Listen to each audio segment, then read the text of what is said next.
chat is always super valuable here on these workshops as well. And then I know that we do have people who are brand new, who've been invited by their friends. And I want to say welcome to you too. I am Misty Winkler. I blog at simplyconvivial.com, which is a weird name, but convivial is a word that gets at what we are really trying to build at home, which is an atmosphere of peace and joy and getting along. Convivial kind of means getting along with one another cheerfully. Be festivity, a friendly atmosphere and environment. And that's what we're trying to build in our homes for the people who live there, for the people who come in. And one of the ways we keep that simply convivial, is recognizing that that atmosphere has almost nothing to do with our decorating style or any of those external things, whether or not we have matching labeled containers in the cupboards or not. Conviviality, cheerfulness at home, and getting along together really starts with our own attitudes as moms. And that's going to apply here in our time management session today, as well as in every other aspect, like we do at inside Simply Convivial, continuing education, just applying that principle of working our home system, our home routines, all those things for the purpose of getting along together and living a life together with our family. Okay. So let's get started then with talking about time management. And time really is one of those things that we all feel like we need to get a better handle on. We feel like we don't have a good grip on it, and that's okay. It's normal anyway. It's okay, because the opposite, having a handle, having control over our time, is often problematic if that's the case. And it's mostly not possible for it to be the case, because time and our circumstances are to a large degree outside of our control. So if we approach time management from the perspective of trying to get control over our time, over what happens in our life, and most especially control over what other people do, then we are going to run into bigger problems than we have if we're flying by the seat of our pants. Because God's the one in control, and we can't usurp that and actually experience success.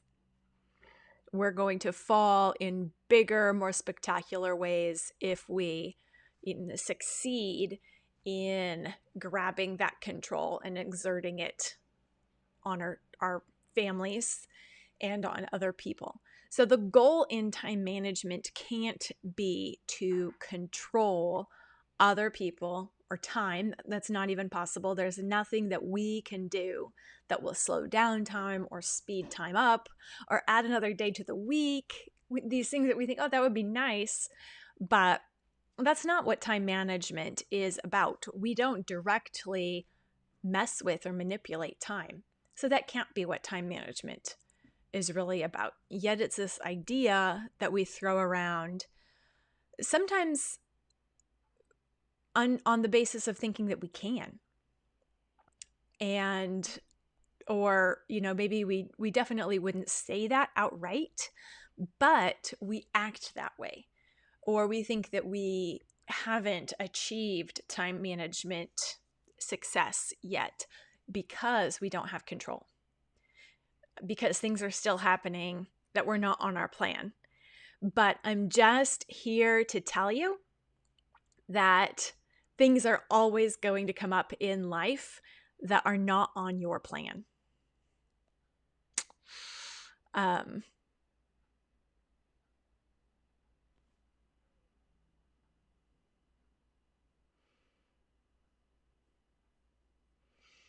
Sorry, I just saw a weird message pop up that acted as if I was muted.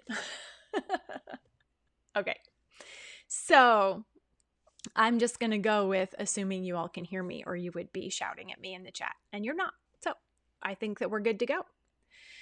All right. So if we don't control our time, and if we don't control our circumstances, and if we can't control life to make it go by our plan, then what do we have left?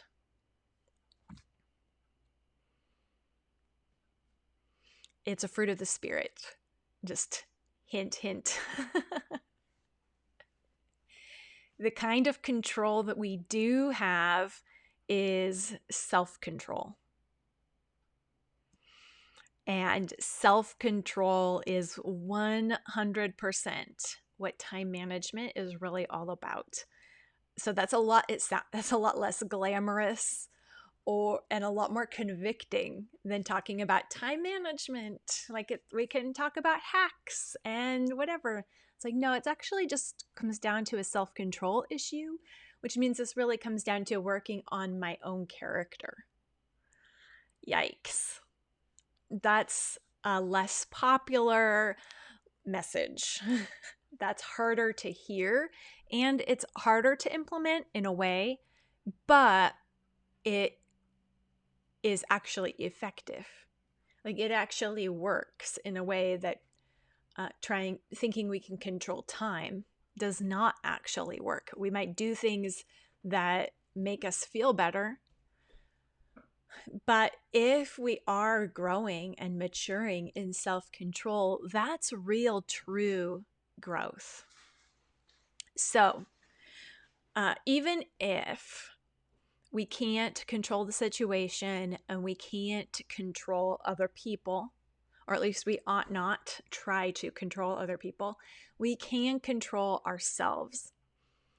And even though we can't control time and we can't make our plans happen, we also don't need to be flying by the seat of our pants most of the time.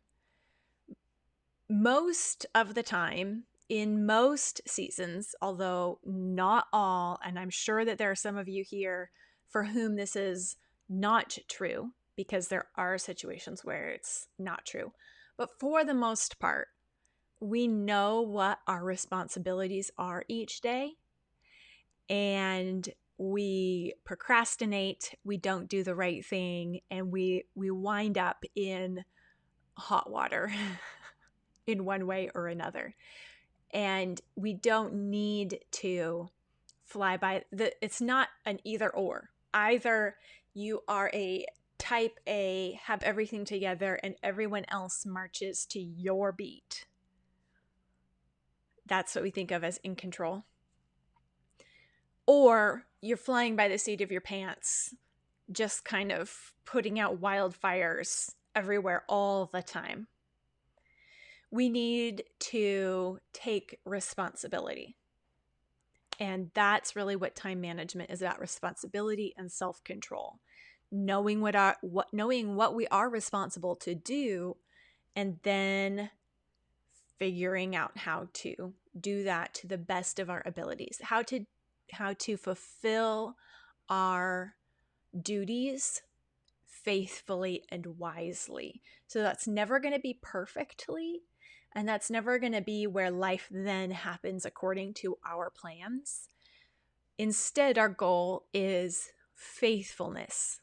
So that means that sometimes we will be flying by the seat of our pants. Sometimes we will totally need to adjust and change things on the fly. We need to be open and available and flexible enough to do that, because that's the reality of life. God's in control, and sometimes he messes with our plans on purpose for our good, and we have to be good with that.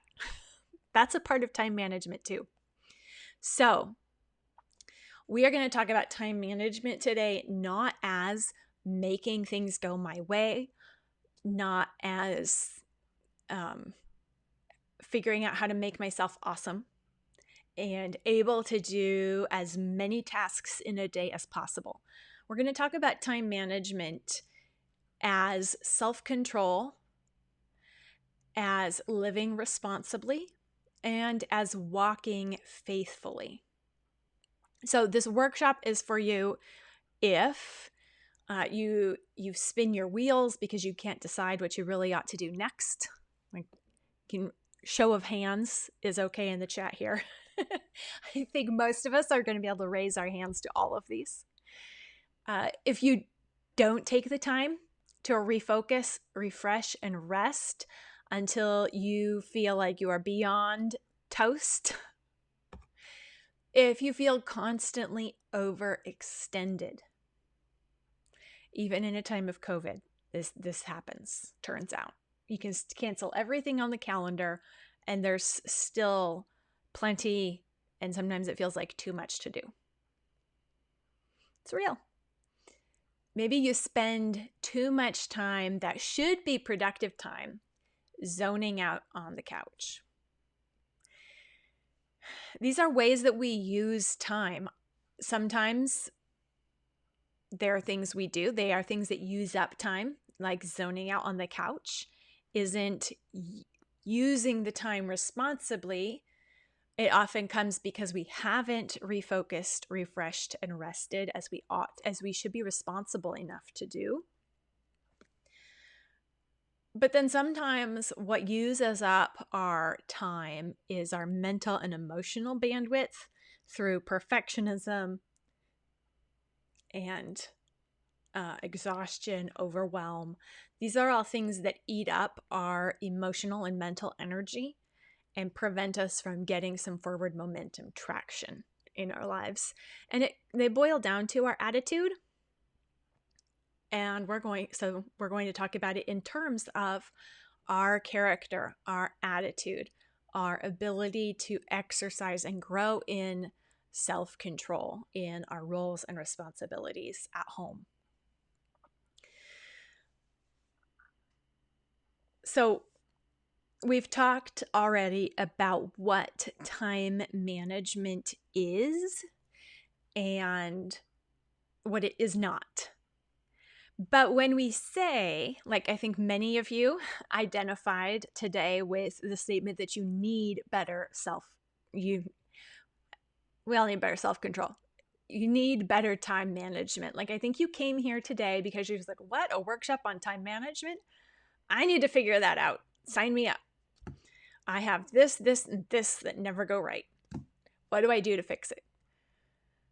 So just take a moment to think and share in the chat as you come up with answers. When you're thinking about needing better time management,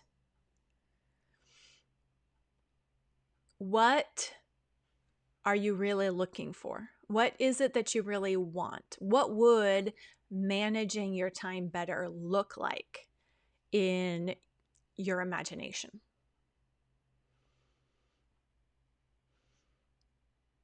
We have to start with definitions always, because we can't really assess progress or even know what we're after, and then maybe even adjust what our goals and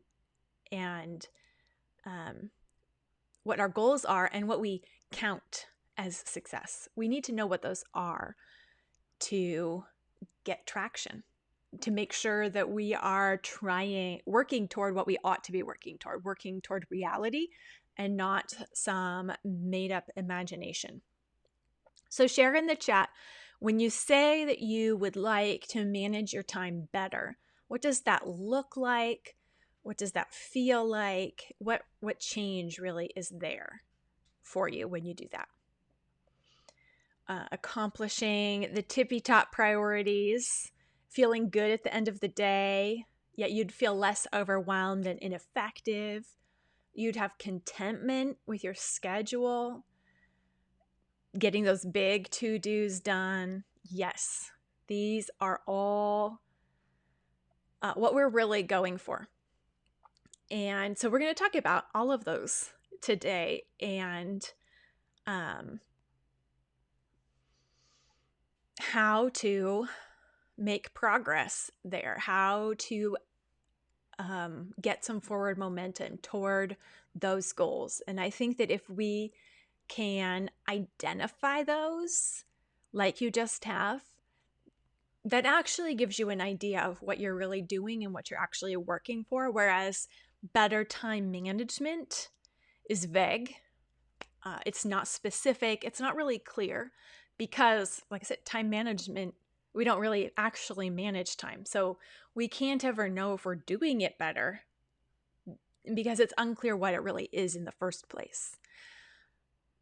But if we identify what our end goal really is, then we can figure out those baby steps that will get us there, because a vague goal and a vague process, like improve my time management, that's never going to really get you anywhere, because that's not an action that you can take. So we need to know where we're going, and then we can figure out some steps along the way. So as we work through these things, we're going to talk about 3 steps to manage your time and your priorities better. And so if you want to get the most out of this workshop, I recommend grabbing a pen or pencil, a cheap notebook. And those of you who've been around a while, you all chime in. What is it that we're going to do with that pencil and cheap notebook?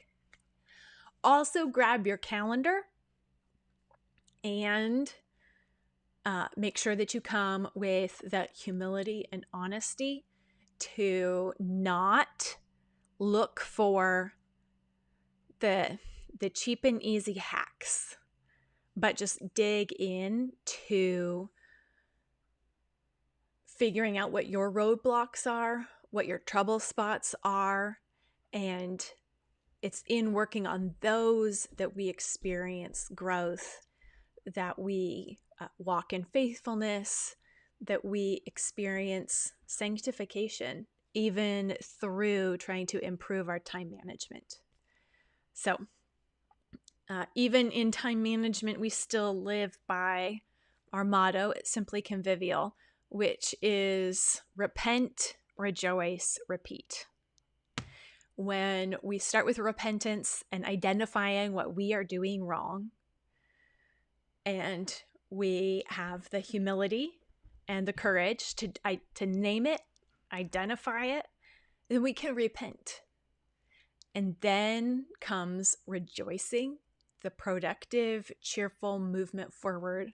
And that's actually just an ongoing cycle that we repeat over and over. It's not a once and done. We just keep going through that cycle.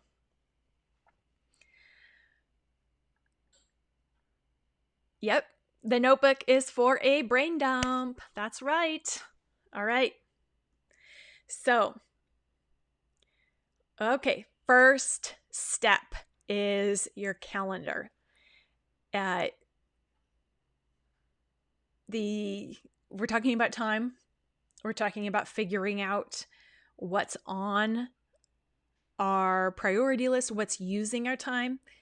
We can't really get anywhere with that unless we first have an accurate, up-to-date calendar. The calendar is your most important organizational tool. It's what you need to set up first before anything. It's basic, and we can't skip it. And in skipping it, either not having one that's accurate, or in not keeping it up to date, or in not looking at it, we are not going to get anywhere if we're talking about wrapping our heads around the time that we have available and our responsibilities within the time that we do have. So we're going to start with the calendar. Your calendar has to stay 100% accurate all the time. Now, I am getting better at this myself. I've been saying this for a very long time, but still, it takes iteration, it takes practice, and there's still been points along the way over the years where I've messed it up big time. But even when I mess it up, I can come back to the principle and realize this is where I went off track. My calendar was not 100% accurate, and I didn't look at it. We need to keep those front and center in any kind of staying organized efforts we might have. And it seems that's not a hack. That's not a trick. That's just common sense that we tend to skip or discredit. But we need to keep our calendar accurate, and we need to look at it. So that means writing all obligations that must happen at a certain time on the calendar. Any commitments of our time need to go on the calendar. Don't leave anything off your calendar like, oh, we do that every week. I'm not going to forget, so I'm not going to put it on the calendar. You might not forget about it, but if you're looking at your calendar should give you an accurate picture of the time that you have available every week. And so if a recurring thing, even if it's a Zoom meeting, right? Turns out that Zoom meetings still happen at times and take time. Anything that takes a span of time needs to be on the calendar, where you're committed to be at a certain place doing a certain thing at a certain time. Has to be on the calendar. The calendar needs to be an accurate representation of where your time is already committed.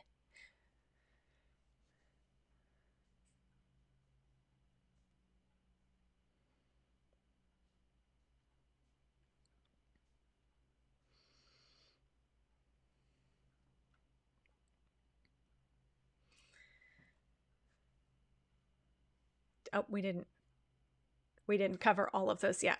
Okay, I saw the comments that my video is covering some of these words. I thought I checked that. Okay, so for just talking about these ones, we will look at just the slide here. So you need one master calendar that you keep up to date at all times. And preferably you can keep it with you. So even if it's okay if you're a paper person, that's totally okay. You have to have a calendar, and you need one that you're committed to keeping up to date. So that can mean using a Google Calendar that is synced with your husband's or anyone else in your household. And then using that accurate calendar to transfer those commitments onto your paper calendar, which is what you take around everywhere, or vice versa. Or you have your own little pocket calendar or planner calendar that you are committed to keeping up with, and then you transfer the important things onto the family monthly calendar. You can have more than one calendar, but you need to identify which one is your main calendar, which one are you going to work from, and which one is going to be available to be with you so that you don't make any commitments of your time without looking at your calendar.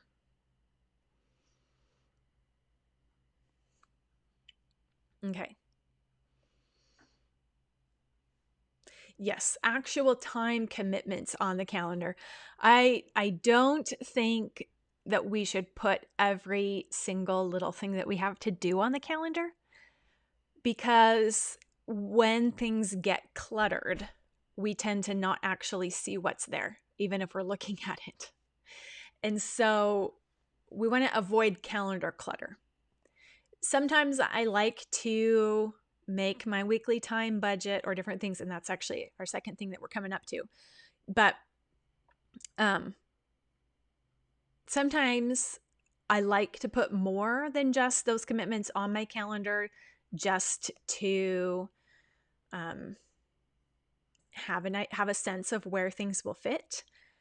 But you can use a different color, or in Google Calendar, I use a different I do a different calendar, not only with different colors, but then I can actually turn those I can turn those calendars off and just see my main calendar that has my actual appointments and commitments. One thing that I have learned in these last few months is that grocery pickup needs to go on your calendar. I never did grocery pickup before all this went down, and now I'm like, this is pretty awesome. But I learned grocery pickup, your appointment slot needs to go on the calendar because it's ready at a certain, like, you're committed at a certain time to be a certain place. And so that needs to go on the calendar. Things like that. We're always going to be learning and adjusting and figuring things out more and more. But we have to take that first step of knowing what that aim is so that we can take the next step towards it. We have the aim. We're not going to jump straight to the end and have a perfect system that always works. We have the picture, the goal, the aim. We know that. I'll make my hand so we know that. That's out here. And then we know one step to take so we're closer. We're not figuring out how to get from here to here overnight. We're figuring out, okay, so this is where I'm going to go. This is where I'm at. I'm going to take the next step to get there. That's a big piece that slows people down, prevents actual forward momentum because we're figuring out how to get all the way to the end overnight. That's perfectionism. It will paralyze you. It will sabotage all your efforts. We have to be content, humble enough to just take incremental, small baby steps forward.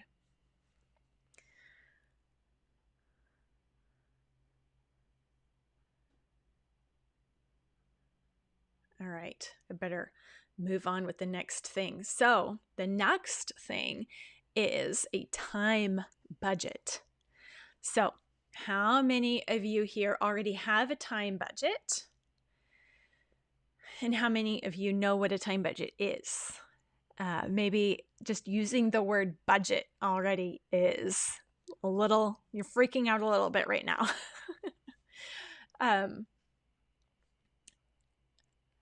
For all the same reasons that money budgets are a pain and difficult and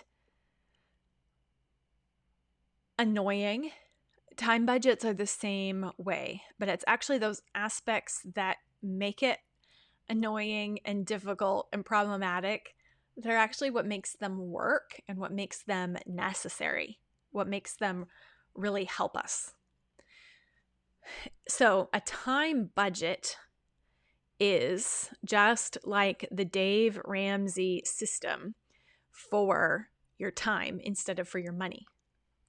So your time, like your money, is a limited resource. In fact, your time is even more limited than money. You can, with a money budget, you can conceivably affect both sides of the equation. You can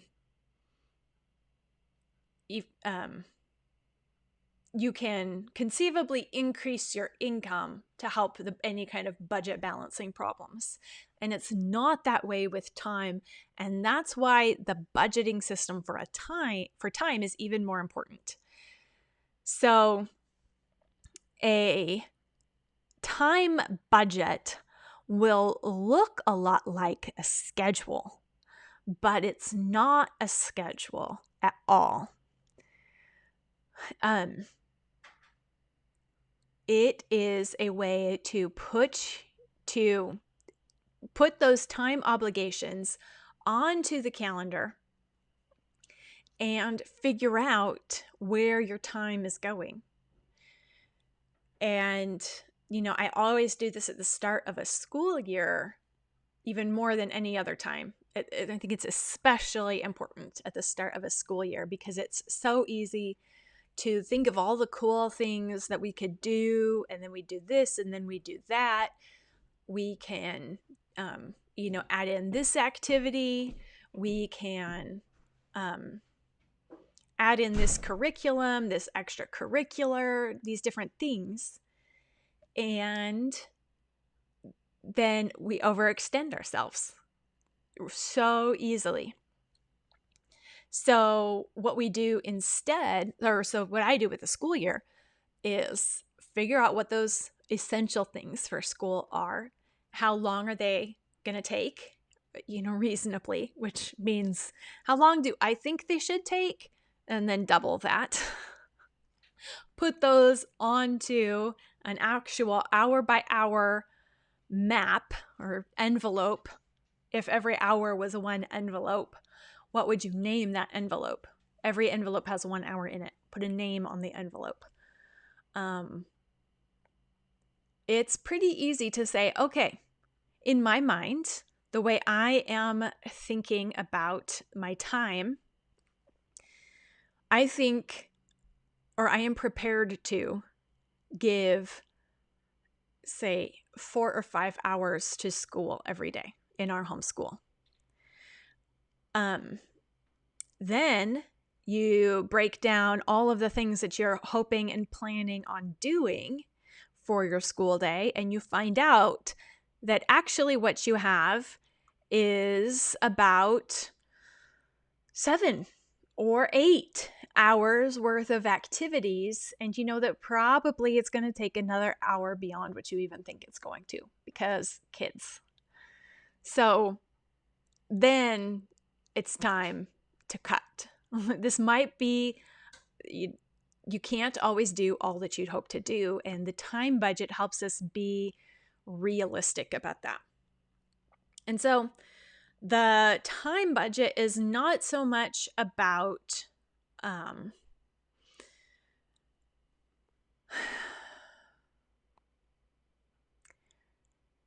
getting as much out of your day as possible. It's really easy to use a schedule that way, where we're trying to see how much we can fit in. But rather, a time budget is about learning how to use our time well. It's about learning how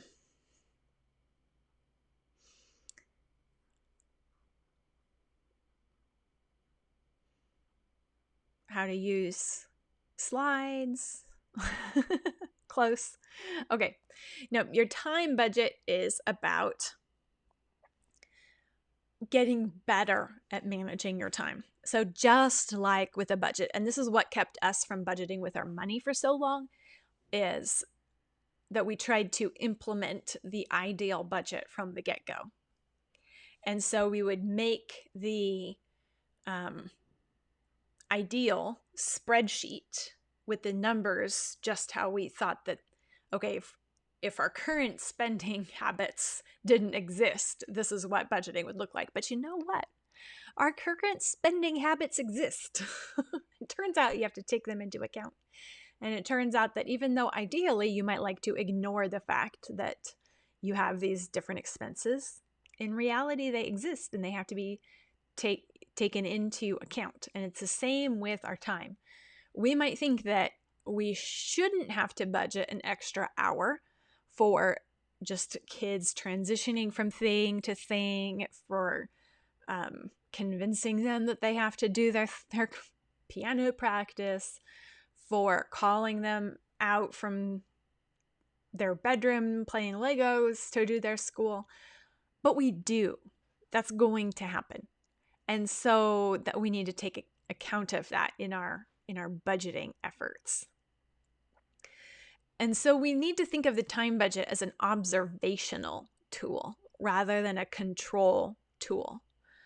It helps us remember that our time is limited and that what we plan is often more than what really physically fits. So it's a thing that can give us objective perspective. And then as we have a time budget, and then try to live it out, we are learning about what's actually going on that we might not have even been aware of before. We're learning how we work. We're learning what our actual hiccups are in using our time. We learn about our energy ups and downs, because you can't just, a dollar is a dollar, but 1 hour is not as good as another. We don't just have even keel energy and attention for 12 hours a day. So if you just plan 12 hours out, chook, chook, chook, chook, chook, that's not how humans are. So it's not going to work. And if you make a time budget that doesn't work, you're not a failure and you actually haven't done anything wrong. That's a step of becoming more aware and observant so you can make better choices, make a better version next time, keep trying, keep learning, keep growing as you continue to iterate. Iterate's something that we talk about a lot inside Simply Convivial membership. It's the answer to perfectionism, and it's basically means baby stepping all the way, where you're not trying to get from here to perfect overnight. You're going to take one step forward and then another step after you learn from that step. And you just keep making incremental changes and incremental progress. It's the same with time budgeting. It's a tool that will help you pay better attention to what's really going on instead of just going brain numb, blocking, numbing, these things that we do because we don't even know where to start in dealing with it. A time budget helps us see where to start. And so it's not going to be perfect right out of the gates, just like a money budget probably isn't going to either. All of those are even more true with time budgets, but they do help us make progress. So, let's see. We got to keep our pace going here. We're going to manage our time and our energy and our attention so we can get to thing number 3. Okay. This is, I love Elizabeth Elliot quotes. And so I had to include this one in a talk on time management. I'm going to take a drink of water before moving on to step 3. Drink sparkling water, of course.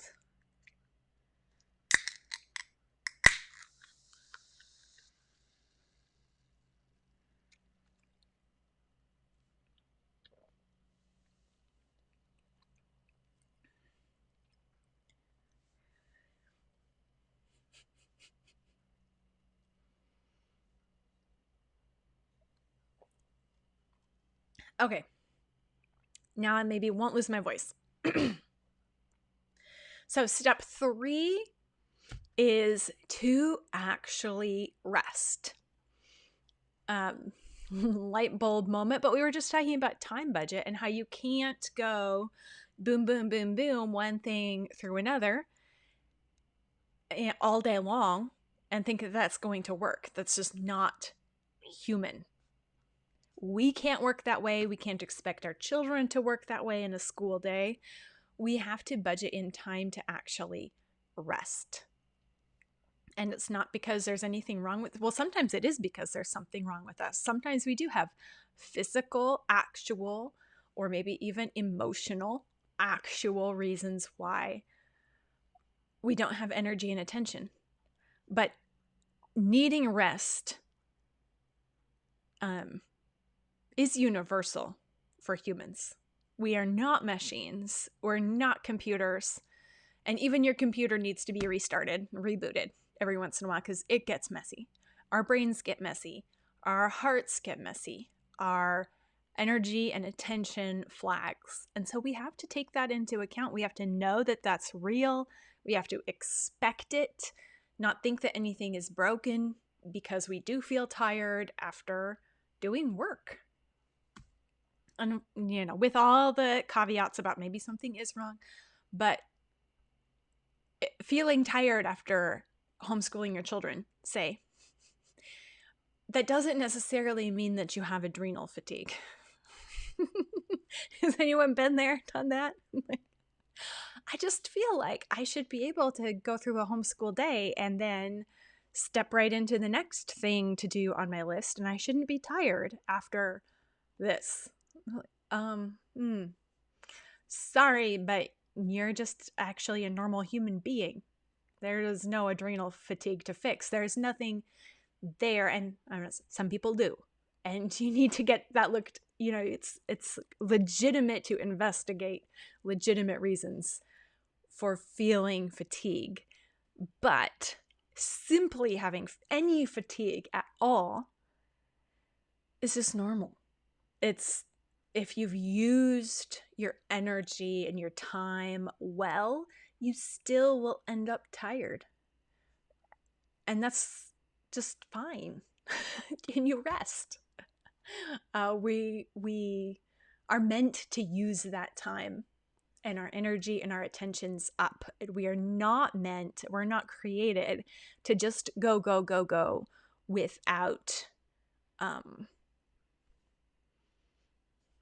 break.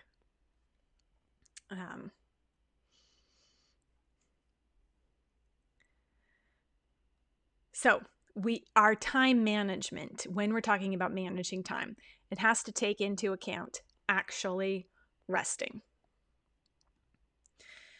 And of course, not everything that we call rest is restful. So when we're talking about rest, it's another thing like time management that we have to define. We have to talk about what the goal is, what we're really talking about. And not everything that we call a break is actually going to refresh us and help us to feel better and return to our responsibilities energized. So we need to build in the time, and we need to take the time to do those things that are actually renewing and refreshing and good for us. The analogies to eating are unfortunately applicable. You might want to eat Cheetos. They might taste good. They might make you feel better because they're yummy. But they're not going to actually help you achieve any kind of goal. They're not actually going to help. They have calories. So there's that. You'll have energy, but not very sustainable energy. It's not going to last very long. It's not really building your body up. That's the same thing with breaks, where if we take an Instagram break on the couch when, just because we're zoning out or whatever we use to zone out. Usually we're doing that because we're avoiding something. And sometimes we're avoiding real rest. So, it's something to consider.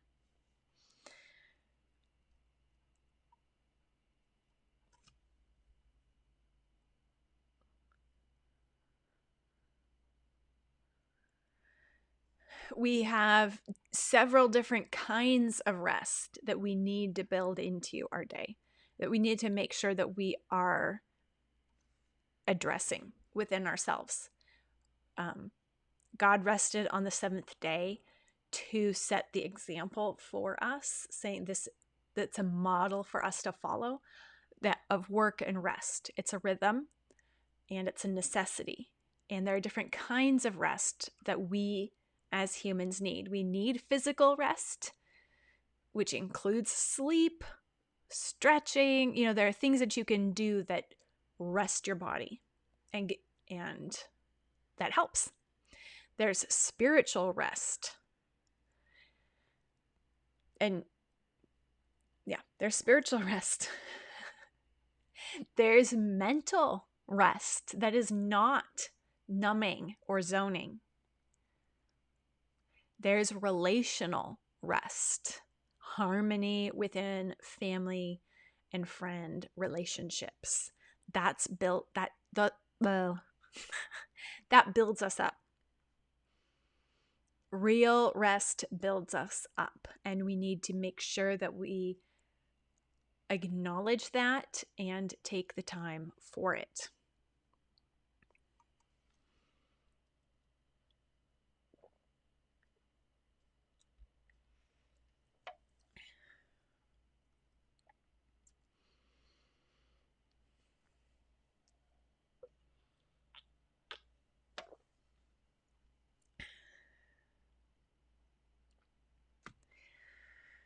In fact, a great synonym for rest is contentment. Contentment is a kind of rest. It's an effect of rest. They go together. A restful heart is a content heart. Rest is a lack of stress and a lack of striving after our own agendas, which usually involves making the world or other people do things our way. So rest is contentment. It's an attitude first. There are actions that we take. There are things that we do for sure. But like a lot of other things, it starts with our attitudes.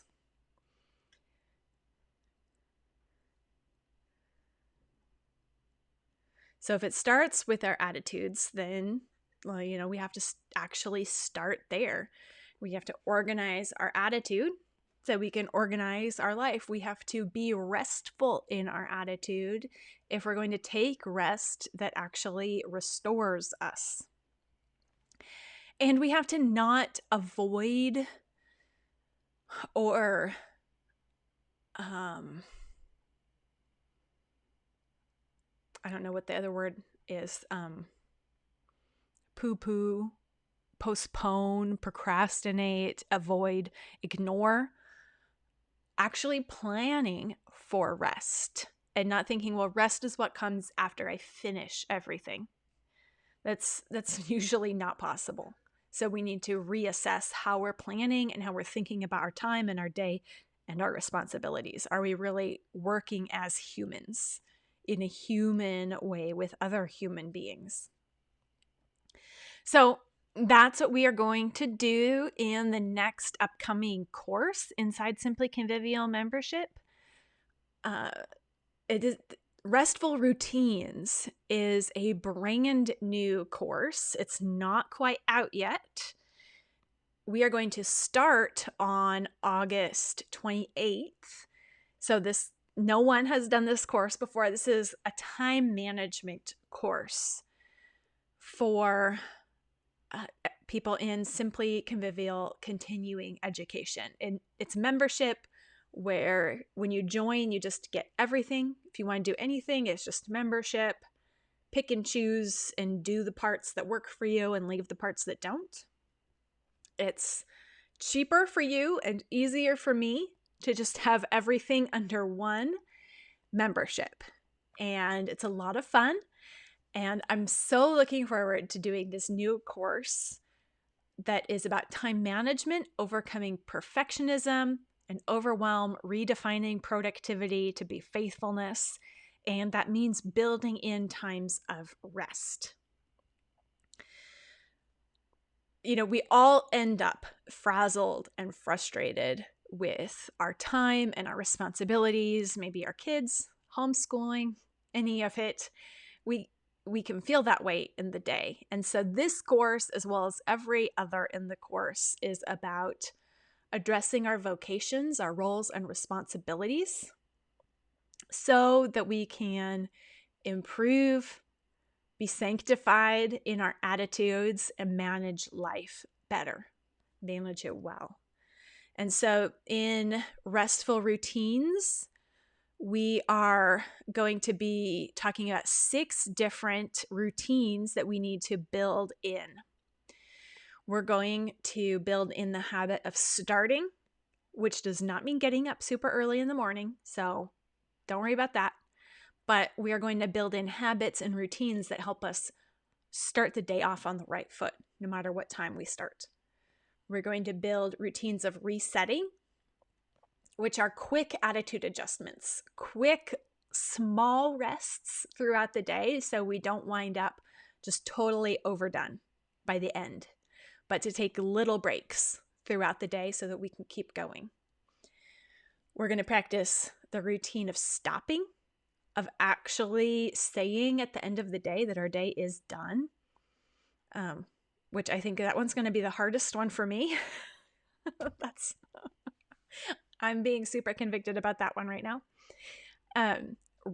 We're also going to build routines about relating, which means to the real world, relating to the people in your household, relating to the real world, relating to God, relating to creativity, and basically, bottom line, not your phone. Your phone is not reality. You can't relate to your phone. Any kind of relating that your phone is promising you is not real. So the relating routine is an unplug routine, but it's a positive, not a negative. We aren't just focusing on what we aren't going to do. We're focusing on doing what's important without the distraction. And that's going to change how we approach time, how we feel about our time, big time. Then a sprint routine, which means focusing on really doing the things that are most important and getting them done, paying attention to them. I say without distraction, but usually when we say distraction, that's kind of a way to push the blame off onto somebody else, as if, well, my kids are being a distraction. But your kids are the point, and your kids are your job. They're not a distraction. The distraction usually originates, or a lot of it does, not all of it, but within our own minds. And so we're going to talk about sprinting, getting real work done so that we don't feel guilty about pausing and resetting, and minimizing the distractedness that's internal. And then finally, we're going to build a rest routine, which is going to focus on going to church on Sunday. You know, we're just going to let God define the kind of Sabbath rest that we need.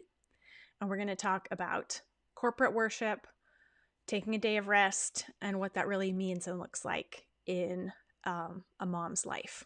So it's a tall order, but it's 6 different routines. We're going to cover it in 6 weeks and build small, incremental steps that are totally doable, totally personal, like applicable to you and built by you. I'm not going to tell you exactly what to do. I'm going to walk you through a process of applying principles in a way that faithfully fits your life and your calling. So that's what Restful Routines is all about, and it's going to be so much fun. I'm looking forward to it. I know a lot of our members have been looking forward to this for quite a while.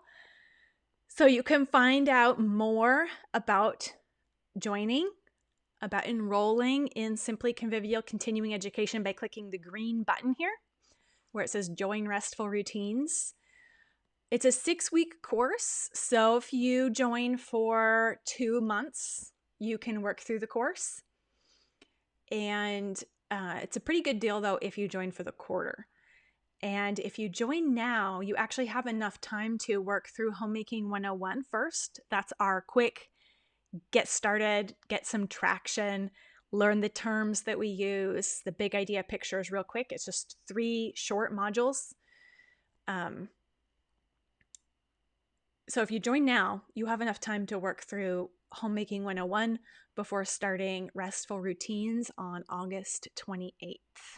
And I think that the timing here as we get started with school years, focusing on our own time and self-control with our time is going to be super important and super applicable. And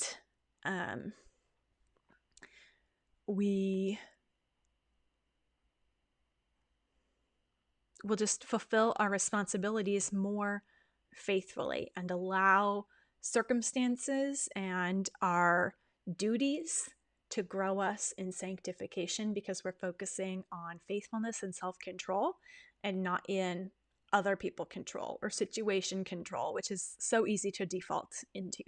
And we also aren't just giving up in apathy when things don't go our way, which is also a temptation. We're learning small habits that really help us move forward and help us get that traction, even if we do fall onto the couch zoning out on Instagram. It happens, but we need some short-term, quick, hit that reset button strategies that we can just latch onto and get back up on our feet again. So, all right, that's what I have today. And I know my kids are going to be coming home here again. I sent them out there at a friend's house down the street, and they'll be returning here momentarily. So I will be emailing you more information about this. And I see that there's some questions. There are some great questions here below. So I'm just going to answer them via the emails that I'll be sending out tomorrow and Monday. And so be watching for those. And I will talk to you all later. Thank you so much for joining me, and click that green button if you'd like to join us.